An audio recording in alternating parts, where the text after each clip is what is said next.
Welcome. Welcome to A Taste of Justice.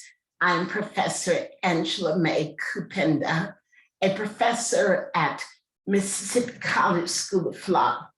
But I tell you that only for informational purposes.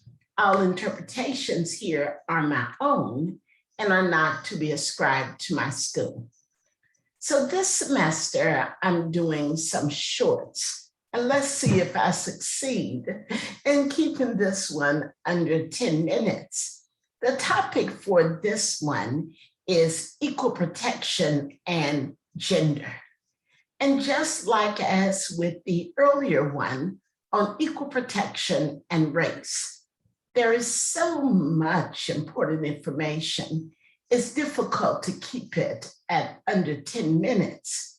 I want to mention now, in the text box, I've referred you to an earlier link of a longer video I did last year that will give you far more information and will give you cites to the case authority so you can go back and check me. You can check my interpretations and see if you agree or if you think I got it right.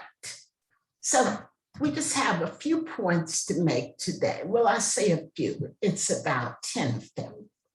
Okay, so similar to the Constitution's treatment of race, just as with gender, at the inception of the Constitution, women did not receive all of the constitutional rights that white men, especially white men with who were property owners, received.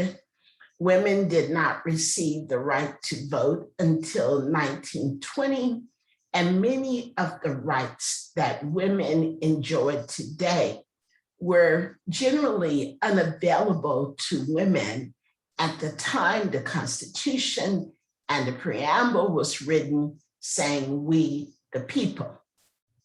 Now, women were even denied not only the right to vote, there are cases women were denied the right to work as a bartender.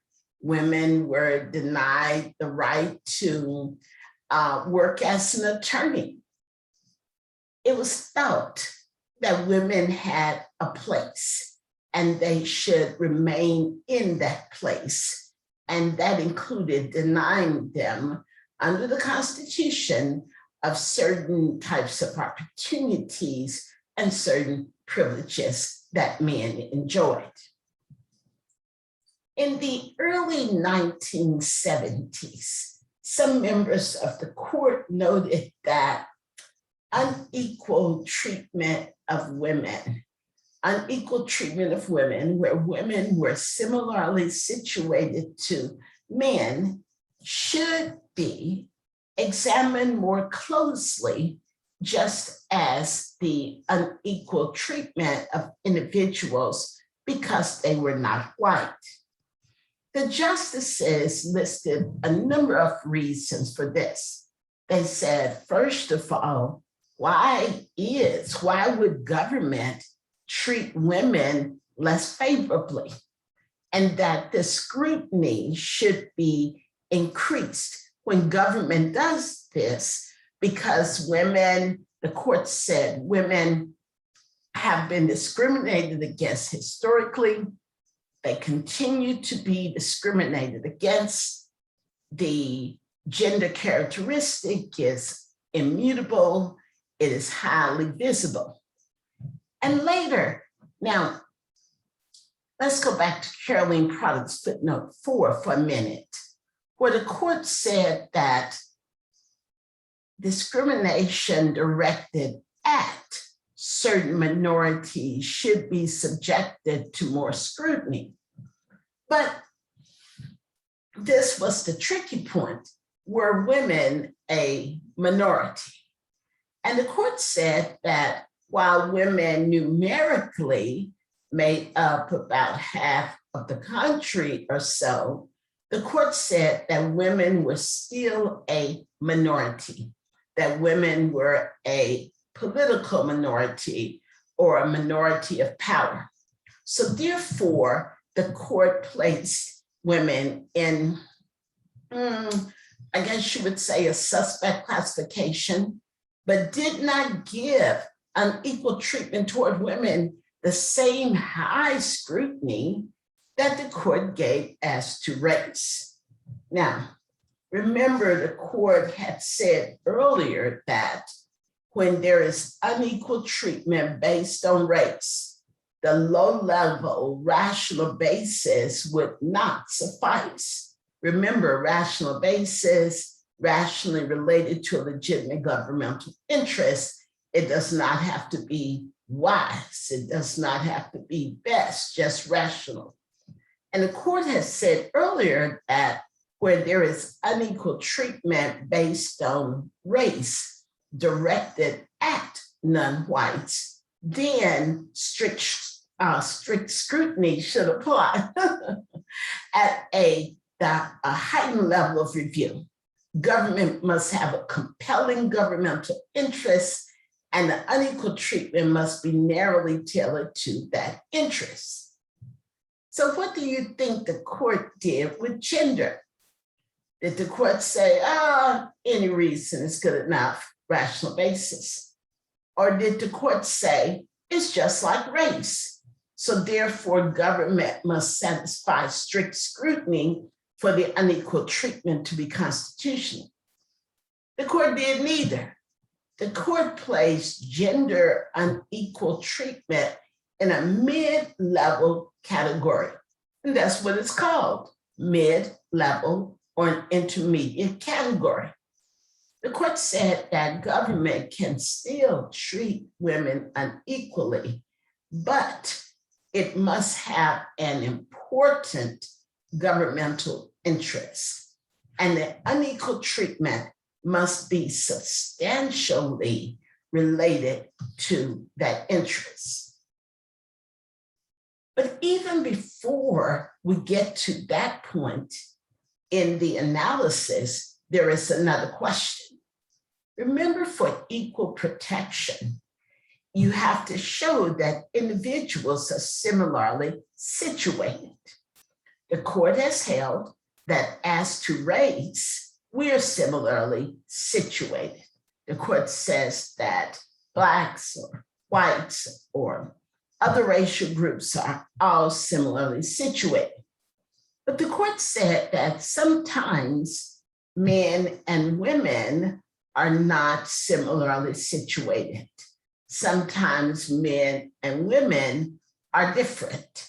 And so therefore, if men and women are different as related to the unequal treatment, then that heightened level of review under the mid-level would not apply. The court looked at gender unequal treatment differently than it did unequal treatment based on race. The court said, well, women have been discriminated against too, but it was not quite the same in terms of the way non-whites were treated.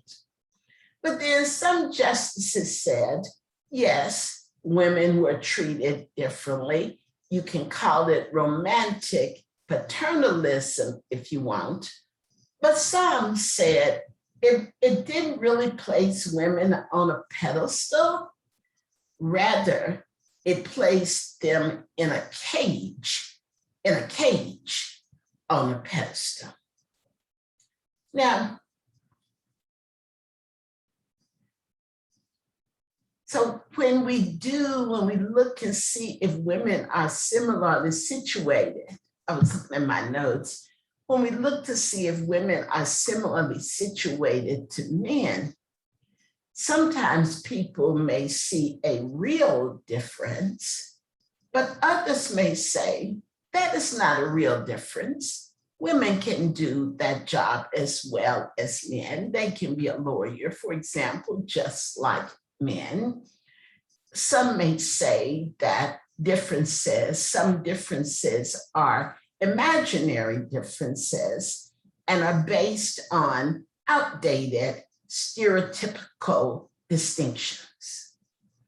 Now, because the court placed race where there must be heightened scrutiny with the unequal treatment, and gender where a mid-level test is used, it leads to some inconsistent results. For example, heightened scrutiny means likely, not always, but likely the unequal treatment would be struck as unconstitutional. So what about affirmative action? You know, what is so interesting is some of the justices who were very much in favor of affirmative action for women were not so much in favor of affirmative action for non-whites. And it sort of shows up in the tests. An affirmative action program for women would arguably be subjected only to a mid-level scrutiny, whereas an affirmative action program based on race would receive the strictest scrutiny. Now, strict in theory does not necessarily mean it would be fatal in fact, according to the court, but it's still two different analyses being given for two efforts that are quite similar. When I was in law school in 32 years ago, in my employment discrimination class, my professor was a white professor, white female, and we were talking about this. Gender subjected to the mid-level, race subjected to strict scrutiny, even for affirmative action. So I asked her, what if there was an affirmative action program for Black women or for women of color? What then would be the appropriate level of scrutiny? Are they Black, meaning strict scrutiny? Are they women, meaning mid-level basis? And when I asked my question, she just stared at me. She stared at me a while and went on to another point. Years later, the two of us had a conversation and she remembered my question many years later. And she said, Angela, the reason I just stared is I didn't have an answer. As a white female, I never ever thought of that. I told her, but as a Black female, I have. So with these two different treatments, it can lead to, as I said, some inconsistent results in both discrimination directed at women and non-whites, but also in terms of affirmative action programs. And I talk about this more on the longer video that is linked below. I'll tell you one other little story. I was visiting from my school and teaching at another school. And there were some issues at that other school for non-white students and also for women. So one day, a faculty member, a white female, approached me and she said she wanted to know if most of the mistreatment I see or experience was because I was a woman, or was most of it because I was Black. She wanted me to say that it was mainly because I was a woman. That's what she believed and what she believed as to herself. But my response was, I don't know how to answer your question, right?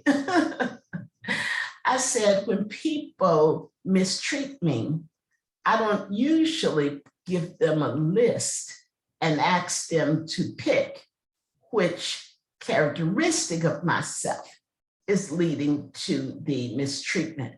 Maybe it's one, maybe it's the other, or maybe it's a combination. So gender And race, although the court has done two different types of analysis of them, they are more complicated and maybe more connected than the court has really considered. And so isn't learning amazing? Learning taking us to enlightenment, enlightenment to freedom, and hopefully one day to justice. Take a look at that longer clip. I talk at much more length on these topics, and I also give you the cases so you can go back, take a look for yourself, and check me. Look, we the people of the United States, in order to establish justice, and the learning I'm giving you here in these clips is my goal to give you, well, at least a taste of justice. Subscribe, sign up for notifications. I'll see you in about a week. Bye.